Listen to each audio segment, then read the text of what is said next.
Okay, real talk. I am not very good at giving gifts. I'm even worse at remembering birthdays and holidays and anniversaries.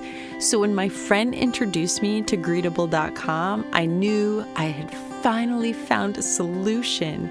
Y'all, this company makes it so easy, even for someone like me, to send the cutest personalized gifts on the correct dates and to no longer miss birthdays and anniversaries. You get to go on their website, you can pick the packaging from all these adorable prints and designs, you can personalize it with photos and messages, and then here's the best part. It makes a little package, a little box that you can then select different items to put inside the box. They pack it all up and they ship it directly to your people. I don't know about you, but I would love to get one of these in the mail, and I cannot wait to start sending them to my friends and my family, and finally set reminders, which you can do right on their website. Guys, Greetable.com, greetabl.com/heygirl. If you use the code HeyGirl, you can get 15% off your order. 15%. Guys, what are you waiting for? Get in there. Set all of the birthdays that if you're like me, you're constantly forgetting, so they remind you, and then start putting together adorable gifts for all of your favorite people and send them out, and then just wait for the excitement of when they call and they get it in the mail and they love it.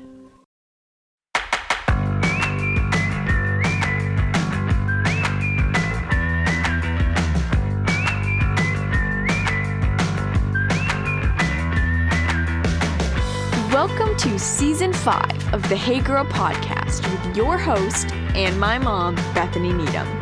This season, we get to hear from some incredible new guests, and we're bringing back some of our faves. Each guest will share their story of running their race in their place, and we hope they inspire you to do the same. If you want more information or to connect with my mom, go follow our new Instagram at HeyGirlGram, friend us on Facebook at HeyGirlPod, or even better, join our brand new Patreon to get bonus materials, hang with my mom, and you get to help Hey Girl continue to grow and reach more people. That's pretty cool. All right, time to grab that seltzer and maybe a tissue box just in case. Here's my mom.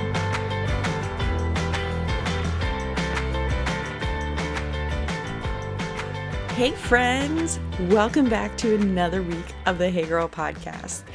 I am pumped because this week I get to introduce you to my friend Megan Kallenback. Y'all, I had not spoken to Megan directly in so long, and it was wonderful to catch up and hear all the things that God's doing in her life. And I'll be honest, I have a number of friends that do foster care, and I have always just been incredibly encouraged, inspired, burdened to pray for those friends walking this journey of foster care. But talking to Megan, I learned things and was challenged by things I have never even considered before in this ministry. And so I can't wait. I cannot wait for you to hear her story. But before we get to it, I just want to send another quick reminder.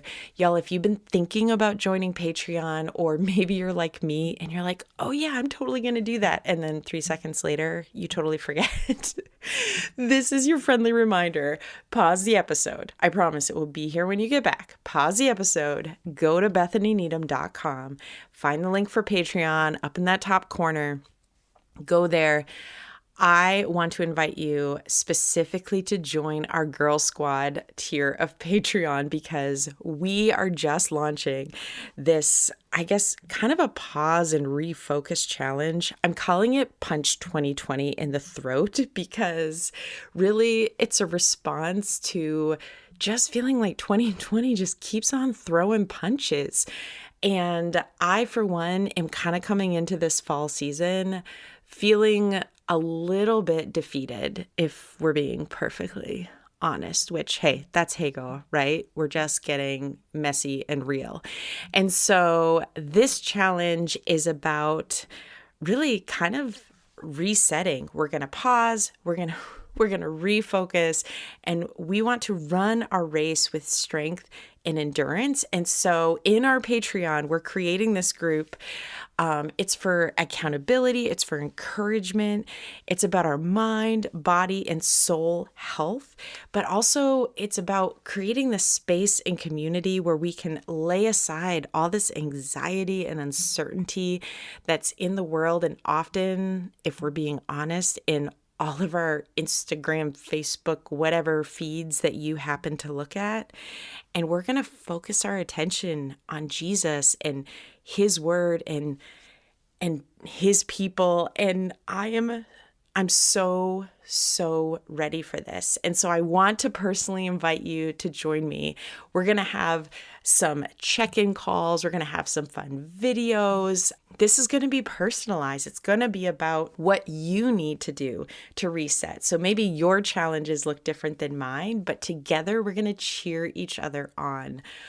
Oh, just saying it, I'm getting pumped up. I'm so ready for this. So if you want to join me, head on over BethanyNeedham.com, click on Patreon, join the Girl Squad, get ready for this. Y'all, we're going to finish 2020 strong. And that's why, again, we're going to punch it in the throat. Enough is enough, 2020. Seriously. Okay, so when you're done doing that, go ahead and press play again because you are not going to want to miss this episode with Megan. Y'all, buckle up. Grab your seltzer, grab your tissues, cozy blanket, whatever you need to do. If you're driving, hey, maybe pull over. I don't know. Whatever gets your focus on this story, because I'm telling you, it's incredible. Without further ado, y'all, meet my friend, Megan Kallenback.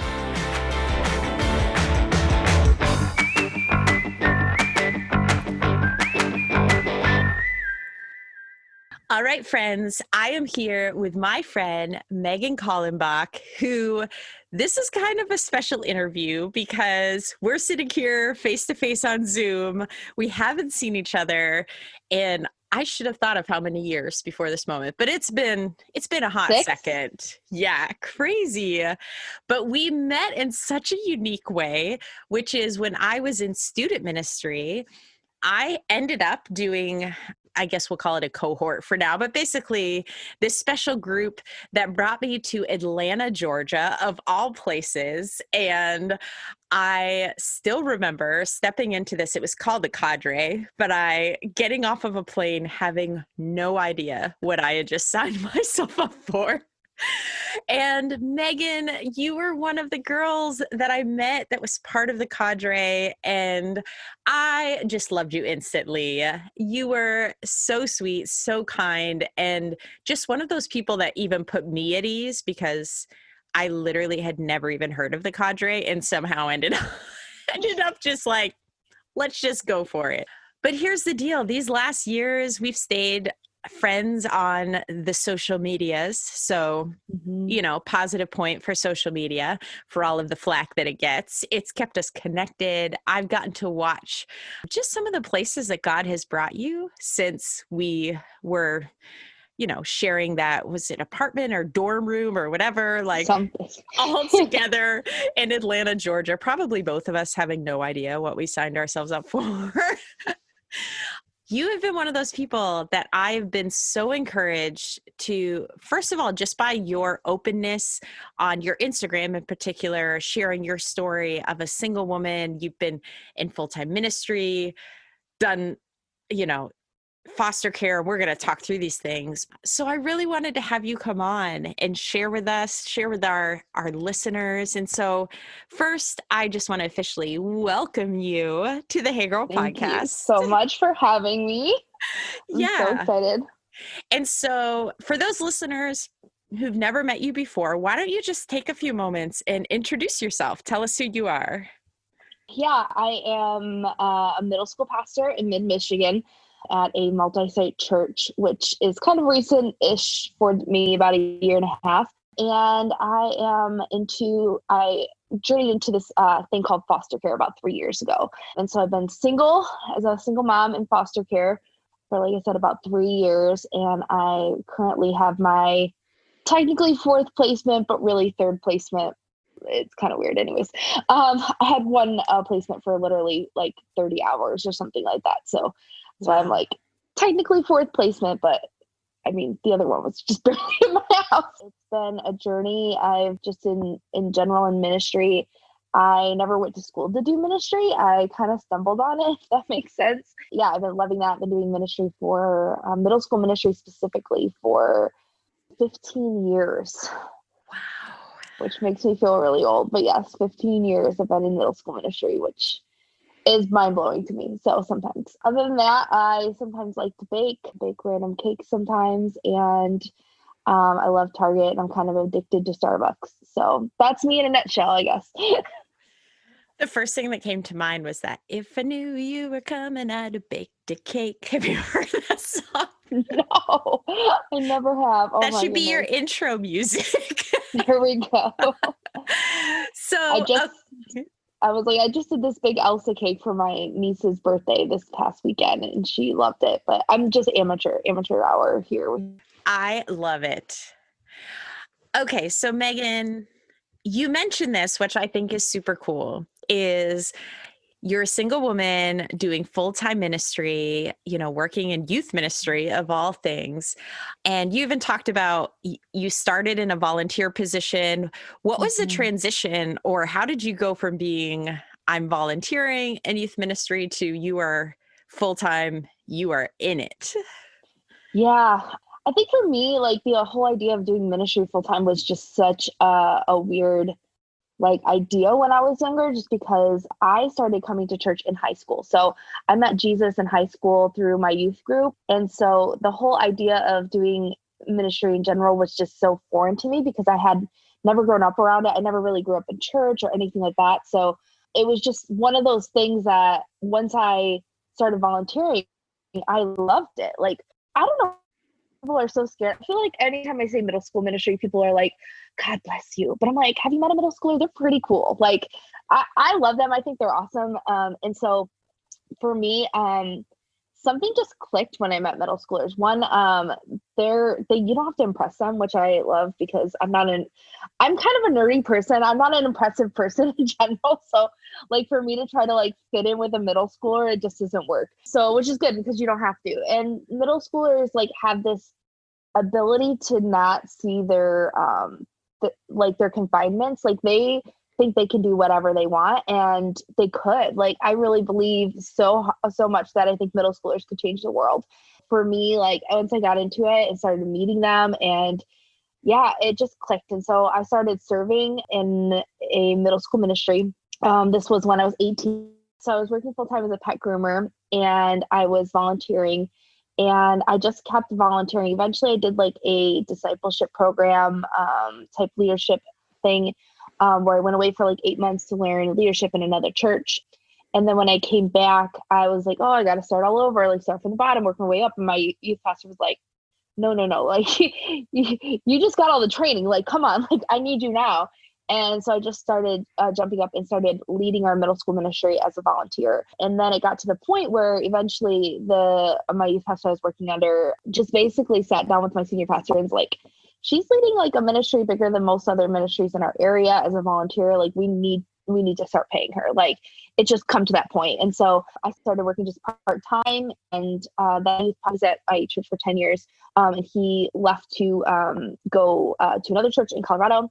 And so when that changeover happened, they're like, okay, we think you're going to have to take on more responsibility. We're going to start paying you more. I started working less time in grooming. And then eventually it just became to the point where they were like, okay, we know you, we need to hire you full time. So, I mean, it was a journey of several years of this, like, I think we're talking like an 8-year span of going from volunteer to full-time ministry, but it was definitely an interesting, journey in those 8 years for sure. Wow. I actually really love and appreciate the stories of people who started out, especially in a particular ministry as a volunteer, and how just in their faithfulness and their kind of pressing on that people sort of take notice and they're like, hey, hold on a second. Yeah. And you end up like actually working there. I think that's incredible. I'm just thinking for you as a single woman and now in the full-time ministry position, are there things that you personally have experienced as like unique challenges to that, but also unique blessings in that maybe for those? I'm just thinking of like women who are listening who are single and maybe they are in ministry, or maybe kind of like you mentioned, for different reasons, they've never thought about stepping into full-time ministry. Because to be honest, I totally like, I'm one of those people, it took me a long time to like really even think that Mhm. I could do full-time ministry. And then the idea of doing it without being, I'm obviously married, but like realizing how many people wrestle with that idea that even guys like that they have to be married in order to do this, which I have feelings on that. I won't get on my soapbox about. I think it's crazy, but let me know, what are the unique challenges? So, I mean, obviously there are some unique challenges. So when I first started doing ministry, especially as a volunteer, I didn't realize like how much like there is obviously a great even in the church of whether a single woman or a woman in general can be a pastor or a leader, which is a whole nother podcast for a whole nother time. I will also not get in my soapbox, but just notice my sweet, awesome women in ministry shirt I have stating all the women from the Bible in ministry. We'll talk about that later. I Yeah, so love that. had to wear that today to represent. So my old youth pastor, his name's Adam Dorband, and he is like one of the reasons I'm in ministry still today. He was fully supportive of women in ministry. And so I didn't know it wasn't a thing until probably like a few years later when I started actually getting into full-time ministry, realizing that there was blocks there. It's really hard for that sense of like, there are people who are so negative about it. You have to like watch that. And then two, you add in the fact that you're single and you're trying to date and you got to ask the guys like what their thoughts are on female pastors. And I've had several conversations with that about like guys who are like, well, and I'm like, bye. Like, no, thank you. I'm Bye, like, Felicia. my best one was a guy who was like, well, like, I really do support leadership, but I just don't think you can be a pastor. And I was like, well, this isn't going to work out. I don't know why we're keep talking. Long story short, those type of things can be really, really difficult. But I think what the blessing is that because there aren't that many women in ministry, I have been able to really like help empower and lead other women and young women to say this is something you can do. And I've had so many young girls come up to me and say, I want to be a pastor when I grow up. And to me, like, that is the win. Like, it's worth it for all the times that I've been told I couldn't do it. It's worth it for all the times I felt like I was not given a position because a guy was in the position. It was worth all that hardship because now, like, again, our our ceiling could be their floor for younger women. And so for me, it's a no-brainer that's like, what's the blessing of it is seeing those young women having somebody come and had never seen a woman on stage or have never seen any woman like in a leadership position before at a church. And so for them to see that is like, yeah, that's worth it for everything. So all the hardships, obviously there is a lot of hardships. I think even being single a little bit more, where I feel like a lot of churches, they will overwork you saying, well, you don't have a family to go to, so therefore, it's not a big deal that, you work over these or you do this or A, B, and C or have this meeting late. And then when I did have kids, it was like, well, you just got to figure it out. And like, sorry, and I had to have like a lot of conversations with that of saying, well, I can't be expected to be at these meetings really late when I have kids, like this isn't fair to my family and you can't expect that to be fair to a family. I love the line you said about our ceiling being their floor for these younger women that are coming up after us, and what an incredible example, not only in your role leading in ministry, but also you took a big leap of faith a few years ago and decided to start doing foster care. Tell me first, when did you first start thinking about this and what did that journey stepping into that look like? Yeah. So this whole idea of foster care, I feel like was in my heart for a long time, but came again, just like the idea of being in full-time ministry kind of came slowly to me. I had known I wanted to adopt since I was like in middle school, where I said, oh yeah, I'm going to have like 10 kids and 5 are going to be, my own, which would never use that language now. But when I was in middle school, I'd be like 5 my own, 5 adopted, it was just like part of my thought.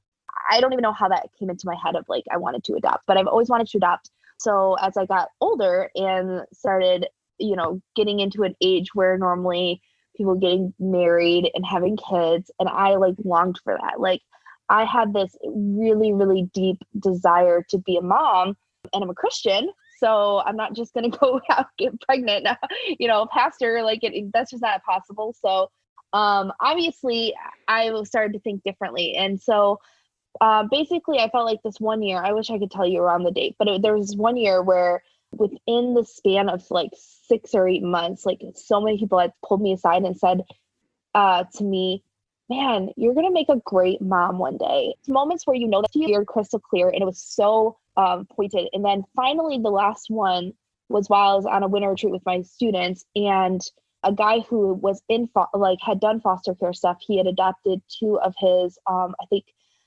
cousins in his family he had adopted, and he was an advocate for it. And he's like, hey, you're gonna make a great mom one day. And then he's like, but you can adopt as a single woman. And I kind of knew that, but at the same time, I just thought, they're the people like that you hear from, like the Katie Davises who are in Africa adopting 13 kids. Like those are the type of stories I heard. So I didn't know of any normal, like everyday people adopting kids. And then he starts to go on and talk about foster care and how adoption through foster care, if you adopt over the age of, depending on your state, of course, I know everyone's from different states, right? But a lot of times if you adopt, it's free. And so many people think adoption, there's huge costs to it. And there is. Like private adoption is ridiculously expensive. And for me, I'm like, that's not an option. I'm a youth pastor. I don't make much money. Started talking about that. Started talking about like there's even subsidies and things like that can help you. And so like there's all these things that can help you if you adopt through foster care. So I was like, oh, well, I'll just do foster care. Like no big deal. I'm 26. I'm like, oh yeah, okay, I'll just do a foster. I have no idea what that means. So then I started to like connect with other people who did foster care. And actually, while we were in Cadre, there was a girl named Jessica. I don't know if you remember her. Yeah. And she was a single mom of 2 teenage girls that she had done foster care for. So here she is, a youth pastor, like doing foster care and had teens. She's like, I just need to do teens. I remember meeting her, like, tell me all the things, like, tell me how it's going. And she's like, yeah, it's really hard, but this has been really awesome. And so like meeting people like that and hearing more about it. And so that's when the plan kind of started. And I was probably like 27-ish in that age range. And I was like, oh, well, I want to get a house first. And so as I kind of like went through my journey, I was like, okay, I need to pay off some debts, like make sure I get things in order. Not that you have to, again, to do foster care. But me personally, I was like, I wanted that. And then when I bought my house, I was like, okay, I'm going to do this. And I like started telling people, which helped me a little bit accountable because I'm kind of a procrastinator by general. And so I remember I gave that story out. I like taught at our high school and our college group one Sunday. And then my girls, I had a group of small juniors at the time. And so when I told that, one of the girls started keeping me accountable. She texts me all the time. She'd be like, so have you signed up for your foster care stuff yet? And I'd be like, oh, dang it. So I did. I signed up for my foster care thing because my 11th grade girl kept me accountable. That's real talk. And kind of dragged my feet in the whole process a little bit. It should have taken me 6 months. It took me almost a year. So then in 2018, I was finally licensed in January of 2018 to do foster care. And so I was like, I just want to do 1 kid, maybe 2 if it's siblings, but we'll see. And at the time I had a roommate, so I was on my own house, but then I also had a roommate who was a college student that I was like wanting to, again, open my house as a ministry. So she was living with me, and yeah, I opened it up and waited for a call. And so how long from when that you're ready to go to that first call? Well, the first call I got probably was a couple weeks later, and that was that emergency placement. So I got a call at like, gosh, it was late. It was like maybe 10 o'clock at night. And they're like, hey, we got a 3-year-old girl. She needs to come tonight, emergency. Like, can you take her? And I was like, yeah, sure. And so I had to call my friends. I had some friends who lived down the street, luckily, and called them. I was like, I lived in a nice neighborhood, but the Walmart by me was not nice. And so I won't go there at night like that. Well, I don't live there anymore. But when I lived there, I was like, I won't go there at night by myself. Like, it just, for some reason, the neighborhood, I've lived so close to it, but that Walmart was kind of sketchy. And so I called up my neighbor to go to Walmart. And so her and her boyfriend like went with me, and we like picked up a bunch of stuff. So I was like, oh, I need like a car seat. I need like, different things I just didn't have. And yeah, and then she came, she stayed for all of one more night. So she came at like 3 a.m. and then had the next day, and then she left the next day after that. So really quick placement. And then, yeah, I was just waiting for another one, and got a call about a transfer from another foster home, a 2-month-old baby girl. And yeah. And so she came in the last day of February that year. And my sweet girl, I called her Anna. That's not her real name. I wouldn't share her real name on here. But my sweet little Anna to me then. And I started being a mom to a brand new 2-month-old, which was a whirlwind to go from 0 to 2. And again, full-time ministry, and my ministry specifically didn't really give any time off for foster care. Some places are probably can, some places don't. And so difference than when you're pregnant or things like that, you get maternity leave. Here you don't. So I literally got the baby and the next day went to work with her into the church. And then I think it was that weekend or the next weekend, we had like our huge winter retreat that I was planning everything for. And so, yeah, the first month or so was just a blur to me because it was just straight working full time, baby up all night.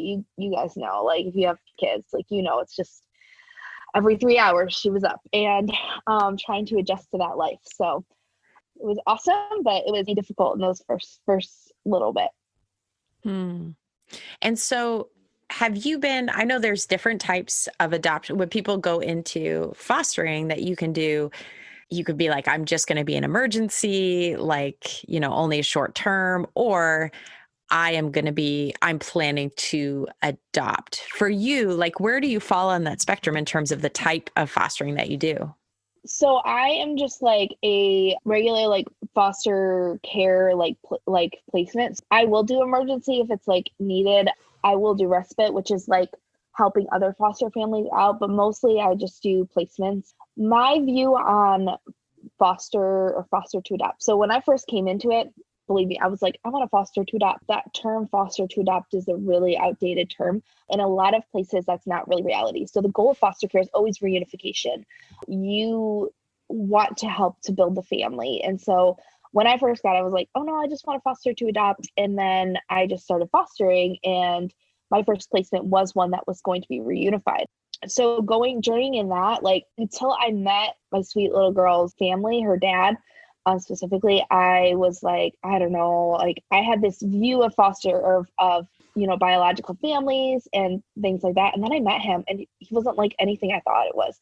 He was a nice, kind man who I feel like, honestly, I think the system just didn't do well for him. Like, I don't think I feel like set him up for a fail and role. And long story short, I met him and realized he wasn't anything like I thought. And I knew that he was going to be a good dad. He wasn't like, there wasn't anything reason that she shouldn't be with him. From then I realized how important it was to build the families. Like, family is so important. It really helps if you're willing to support that family and like not be against it. And so once he realized that I wasn't against it, it made all the difference in the world, because for a while he was like wanting her to go to another family member, and that wasn't like really working out. And then once he realized I was like not against him or anything like that, then he's like, no, she'll stay with you. And we were able to build this really special relationship. He still calls me sometimes. I still get to see her sometimes. That really relationship kind of is what changed everything in foster care for me. My view on it is that I want to support reunification when it's safe. And then if it's not, and there's no family, obviously, then when adoption becomes the safest choice, that's when I would adopt. And then I had a toddler at the same time as the baby. She came in July, which going from 1 to 2 was a whole nother story. She left a year later and actually was adopted, but not by me, by a foster care who was had her brother, and they adopted them together. So Oh, yeah. again, it was like one of those stories where I knew that that was the best place for her. I just love that perspective. That has to be just a daily reminder that we live open-handed. Like that, with these kids, you go into it with God, it's really what's best for them, because it could be easy for you to be like, I just want to be a mom. I'll be a great mom. Like, give me this child, God. But instead, having this, like, God, make it very clear what is best for them. Yeah. Not only saying or really like getting to that place, but then being willing to care for these kids for a year and a half. That's not a small amount of time. That's major relationship and investment. And I just think it's such a powerful testimony in terms of your faith and your heart for this, to be willing to do that for this child. Like, there's something so selfless about, and I'm sure I don't know, it might make you feel awkward. Like, okay, well, I don't really want to be here and I'm so selfless, but truly, like, you are pouring into these kids knowing that you are pouring into them to send them into the, whether this family or this other adoption situation. And I just think that's awesome, Megan. I'm inspired. I'm just sitting here listening and I'm like, that's beautiful. It's definitely, like I said, it's a heart change. And it doesn't mean that it didn't hurt. Like I still cry sometimes. Like, I miss my girls so much. I love them more than I can even imagine. And especially the baby, having her for that early of a time. And she was so attached to me. It was so hard. There was a shift in me. I remember one day, like, just kind of rocking her to sleep and crying and like praying and saying, God, if there's a way, if I can keep her, if I can have her. And I remember in that moment being so convicted by God saying, you can have her, like, she's something to have. Like, me trying to pray a prayer to keep her was probably praying against a prayer that her dad was having at that point. Because her dad, like, I know he was praying. I know he was like asking God for that moment. Like, when can I have my baby back? Like, when can she be home? And he knew she was safe, but he still wanted her home. And so that was kind of like that moment where I felt like the Holy Spirit just like convicted my heart and saying, no, like, you need to start praying for this family. This, like, this is what you're here for, is to help this family. The whole idea of adoption for me has changed, because I joked around with her dad. I said, I don't want to adopt her. I want to adopt your whole family. Like, I just want to be part of your family now. Like, and so that's, to me, what I want is, like, I would love it if reunifications were these beautiful things where I can help him in any situation that happens, even if he's a single dad, like he needs a break sometimes too, like, even if I take her for an hour or two to give him a break, and that's what it should be, is that support. And I've seen it. What's cool is that the foster care community, even the single foster care community, there are thousands and thousands of amazing, brave women who I've met through this journey that are fostering single. And a lot of them have way more kids than I ever did. There's one woman, two women that have adopted 5 siblings together, single women. So like one of them that I keep following, and then, they work, they do it. They have 5 kids by themselves, and they're all through foster care. So you have the additional needs of trauma and all that kind of stuff. Actually, stuff that to me, they inspire me to do it. I'm like, I can only do 1 or 2 maybe. There are other women who are out there with way more kids that are doing it as single women, working full time and, trying to make it happen. They're the ones who inspire me too. Oh gosh, Megan, there's so many things, but just honestly, you are shifting my own understanding. I don't do foster care, but I have so many friends who I just admire and pray for, and just God lays them on my heart so often, who do foster care. And I have friends who have adopted through foster care, and I have people who do just emergency, just all over the map. And this is honestly the first time that I've sat with someone that has given that kind of picture of, and you said it, like adopting the whole family, like for a foster parent to not just care for a child, but then to continue. Because you could easily see it as like, okay, this is just gonna be easier if we cut our ties and I go on. But that picture you gave of holding that baby and like crying as you rocked her. And man, God's words, I was like, whoo, the conviction of you're praying as though it, this baby is something to own, and recognizing this isn't just in foster care. This is in like my two children, like as moms, whether it's foster parent, whether, whatever scenario has you in this position of influence or motherhood or mentor, whatever it is, that we don't own these people. Like, we've been given this stewardship, and sometimes that stewardship looks like knowing that you are in fact going to hand them to their own family, to another family. Sometimes in my case, I'm thinking of my own kids, like, I don't know how long I have my own kids for, or what these next years look like. And the same call that God's laid on you should be for all of us, that God hasn't called us to own our children, whether we birth them ourselves, whether we've adopted, or whether we're fostering short term.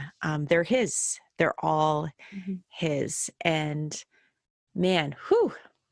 And I appreciate your honesty that it's beautiful and it's hard. Like, isn't that so much of life, that it's like, it's joy and it's suffering, it's beauty and it's pain, and it's all this messy combination, and it's the life that God's called us to. For so long, especially when I had both girls. So, back summer 2018, my roommate moved out and I had an extra bed. And so I get a call from the caseworker, and she says to me, "Hey, I know you're wanting to take a school age kid maybe in the fall," because I had mentioned it to her. "And I know you don't have a bed yet, but I have this toddler. Can I tell you her case?" And I said, "Funny story. I just got a bed this week, so lay it on me."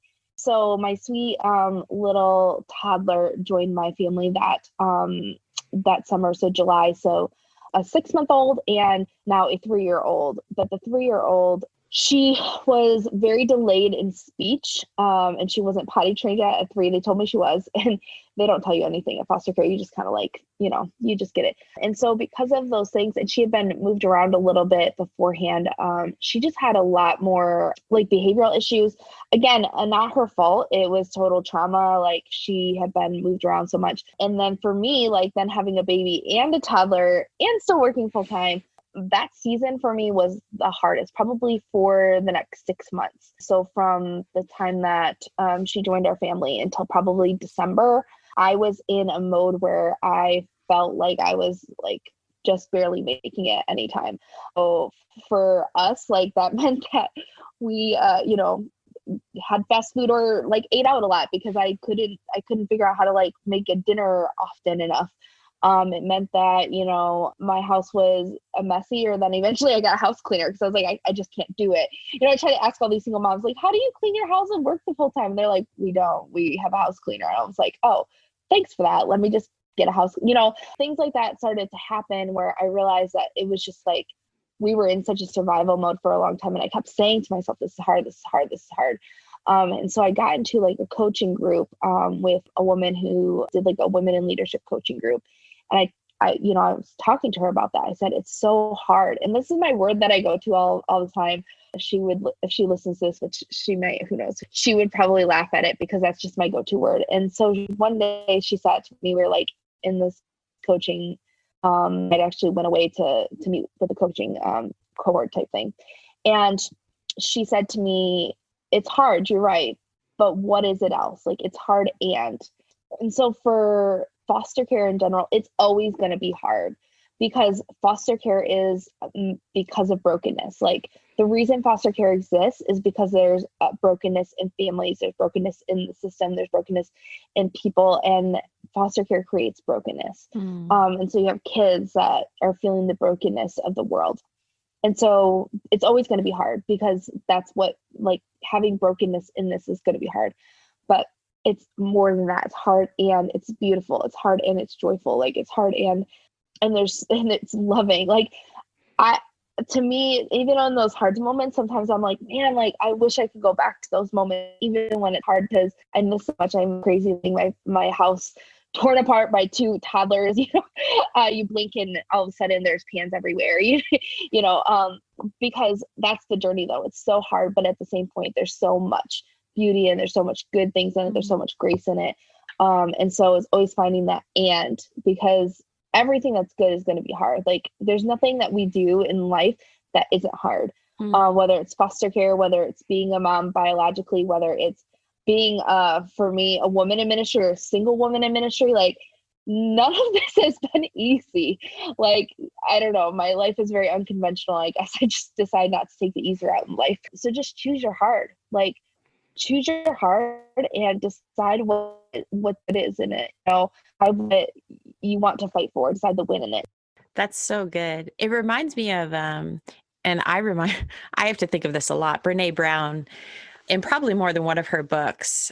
She's a great author. She talks about this idea of we can't just numb one part, like one emotion, so when we think about that hard, and oftentimes, human nature, we want to numb the hard, like we want to avoid it, we want to run from it, but you miss the like you can't take away the hard and keep the and whatever. So when you think about something being like hard and joyful, if you run away from the hard, you miss the joyful. Like if you run away from the hard, you miss the other side of that. And we live in a world where addiction and all of these things are like a big deal. And so much of it, I feel like I've come to recognize is people like in our tiredness, our weariness, our fear, whatever it is, we're trying to numb all that's hard and painful, because who the heck loves that? I don't know, maybe like sadistic people, but like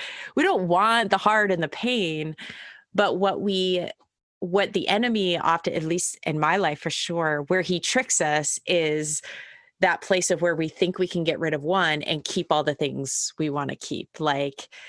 And there's always a hook to it, right? There's always that, okay, you can numb that, but you're going to miss everything else, the beauty that comes with it. And from foster care to even full-time ministry, let's be like married, single, it doesn't matter. When you choose to live your life, even I will say beyond full-time ministry, just when you choose to follow Jesus with your whole life, like you're just all in, whether that's ministry or babysitting or pumping gas at a gas station, I don't care. If you choose to follow him, you're choosing to swim upstream. You're choosing to go against the current. You are choosing, just like you said, you're choosing hard, but it's not just hard, it's hard. And I mean, Jesus, he tells us that too, right? So I think sometimes we like to forget that part of the Bible where Jesus says, hey, pick up your cross and follow me. And we're like, yeah, I'll pick up my little, necklace cross and follow you. It's like, no, Jesus meant like an actual cross, And so for us, to think as a Christian, like that means it's going to be hard. Like he's talking about going through pain and death at a cross. And he's saying, hey, come pick it up and follow me. Again, on that flip side where he talks about having joy, having a life abundance and all that awesome stuff, but it comes with a balance, the hard and the joy. Absolutely. Well, Megan, it's been incredible hearing just all of these things that have God's doing in your life. I love hearing the foster care journey. Just seeing, I don't know, just watching somebody fully embrace the hard and is inspiring and it's encouraging. And I really, not just for listeners, but for me here, I needed to hear this today. And so I just appreciate and just want to thank you for being open and real. I have a question for you, just for those who are kind of thinking about that, like, we've talked in generalizations of like trying to work full time and foster but could you just give me kind of a glimpse for maybe those women who are trying to like even visualize this? Cause I know that you have another placement currently, and you are still in full-time ministry. So what does this place right now for you look like in terms of, continuing to care for that relationship personally with Jesus, caring for yourself and your own health, and now just pouring into pouring into another child that God's brought into your home while we're at it, you are running a full-time middle school Yeah, ministry and baking cakes, no big deal. sometimes. One is having a supportive community is huge with foster care.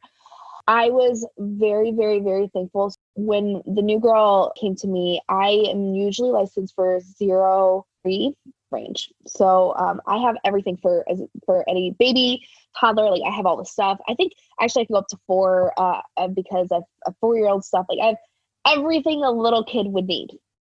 And my caseworker came and said, "Hey, can I tell you about a 10-year-old?" And I said, okay, I guess so. And so for me, getting a 10-year-old, I had absolutely nothing for a 10-year-old. But the community I have online supporting, I posted that I just getting a 10-year-old. I had tons of people who just messaged me saying, "Give me your Venmo, like I'll just send you money, like get whatever you need." Which if you want to support foster care in any way, what foster parents need, especially when they get a new placement, is like honestly money, which I know that you're like, don't they get paid from the state? We do, but it's barely enough to cover, especially you're talking a brand new, the girl came with nothing, like money that was given. I could maybe buy a full wardrobe if we go to like a thrift store, which again, it's fine for little kids because little kids don't care as much, but a 10-year-old doesn't want to go buy all their clothes at a thrift store. Like, so I was able to have like an awesome community who supported me and was like, "Hey, what can we do? How can we help you?" And so that was able to help with just the costs of a new placement because it does take time to get everything situated and all that kind of stuff. But as far as like making it work, she specifically goes to school in our area. Before I took placement, I knew that in our area, our schools, which is a whole different aspect this year with the pandemic. Because of that, there is a lot of schools that are going virtual, which if that was the case, I would not have been able to take her as a placement because I just know I can't do full-time ministry and full-time teach a kid. Like it's just not possible for me as a single woman. So I would say know your limitations. If you do younger kids, a lot of times there is, depending on your state, you'd have to check with your state. They'll help with the cost of daycare. So my other 2 that I had were in daycare full-time. That was awesome. The state paid for almost all of it. I would say around 80%. So I paid the other 20% of that daycare cost, but it was so worth it. It was a great daycare. I know some people are like, "You put your kid in daycare?" Yeah, I did. And she came out and she was talking like crazy at a year. So they both went to daycare and they both like excelled at daycare. The toddler, she was really behind on speech. She caught up a huge way by going to daycare because again, it was a good one. You have to check. Don't get the cheapest one. I did have to pay extra for it and it was so worth it because it was a great daycare.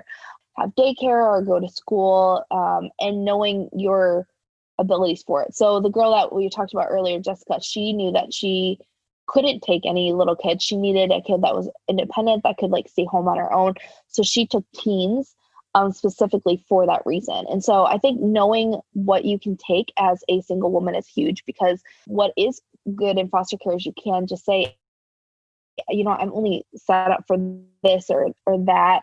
And that can help you with knowing your limits as a single woman or as even a family, knowing your limits is saying, maybe you are in a place where you have kids a certain age and you're like, I'd rather either have a kid that same age or have a kid younger, or you're like, I have younger kids and I'd rather have an older kid. Like just, you have to know what would work with your family, but obviously don't limit yourself because you never know what happens. Like I just felt this weird piece when my caseworker came and talked to me about the sweet girl I have right now. And I felt like this was one I would say yes to. And so I said yes. And so for me working at a church too, I have to have a placement that they're okay with their family or the kid is okay with going to church.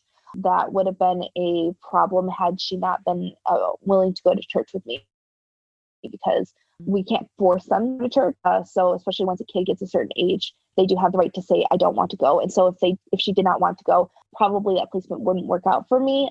She did, not a problem. My other ones were so young, they didn't really know, they didn't really care, and the families were fine with it. So having a placement that you can go to church with, for me, being in ministry was important. Other than that, as far as like making it work is just making sure you have a schedule.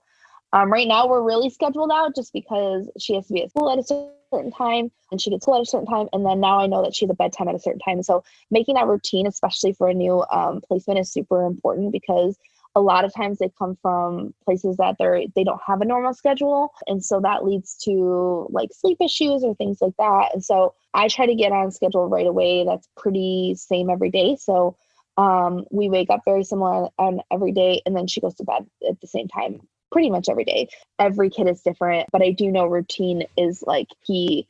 I would say those are the big things, is like knowing like your resources that you have. You know what I love listening to you kind of list out these things is just how, for those listening, even if you're not thinking about foster care, let's say that's like just not at all, how these same truths apply to just our everyday life. When you think about, hey, who's the community that's surrounding you, no matter what you're facing, no matter what everyday life looks like, all of us need community. And in a lot of ways, that's part of what Hey Girl is about. It's about kind of building this, especially you think about a pandemic world. It used to be this argument, whether is virtual community like really, and now we're like, well, it has to be community because we can't do things the way we used to do them. So having that community, knowing your limitations, like, and that's not even as in a limit yourself, but is that to me, I hear this awareness.